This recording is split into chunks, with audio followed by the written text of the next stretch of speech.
Let's go now live to these pictures from Istanbul, where crowds have been gathering for the past couple of hours. As you can see, riot police also on standby. Let's join Anita McNaught, who is in Istanbul for us. Anita, the crowds are getting bigger. We also see riot police there. Bring us up to speed with what's been happening this Monday evening.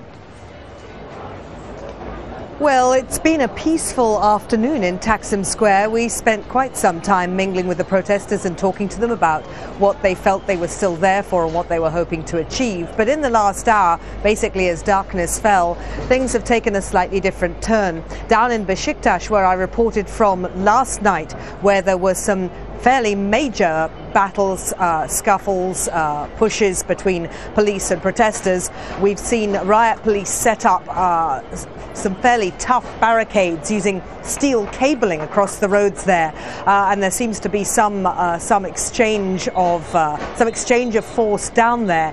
Here in TAKSIM Square, where the mood was ebullient during the day and very peaceful, songs and moderate chants. In the last hour, we've had tear gas used, but we don't understand where from or what the objective of it was.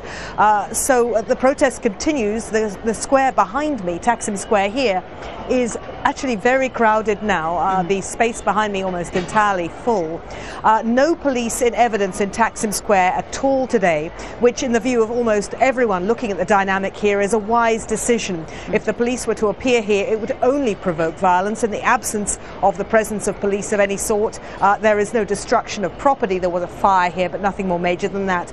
And the protesters are able to manifest themselves, but not the situation doesn't deteriorate into anything worse. Anita, how much momentum is there right now? How determined are these protesters, and what's the end game for them? Well, that's exactly the question. That's what I was asking them today, because the protesters were saying to me yesterday, we want to be listened to.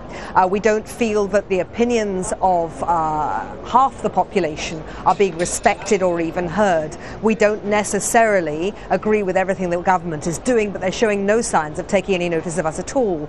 Now, I spoke to some other people today who said that there is no option now but for the Prime Minister Recep Tayyip Erdogan to resign. That's not going to happen either. The Prime Minister is very clear that he has a democratic mandate to stay. He's been elected with an increasing majority every time, the 3 times that his party has stood in general elections here. So he feels very confident he has the backing of the majority of the population. And in fact, when he's made some rather unwise and provocative statements, you could say, to the crowds here, it has been along the lines of, you call out your few supporters, if I called out mine, they would outnumber you quite significantly. But we haven't seen anything like the supporters of the government coming out here and trying to crack heads. That again would be a political deterioration that would not help Turkey. But the people here feel that increasingly their democratic rights have been infringed or overruled.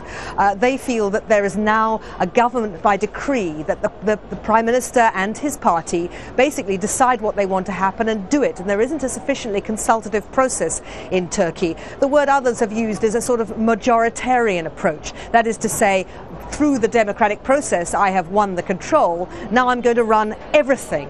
It's not a consultative process anymore. It's going to be something that I simply, I'm expressing what the view is of the government's behaviour here. It's just going to be something that I say goes. And it's that sort of feeling that the people here, standing against what the government has done in the last 6 months or so, are voting against with their feet by being here.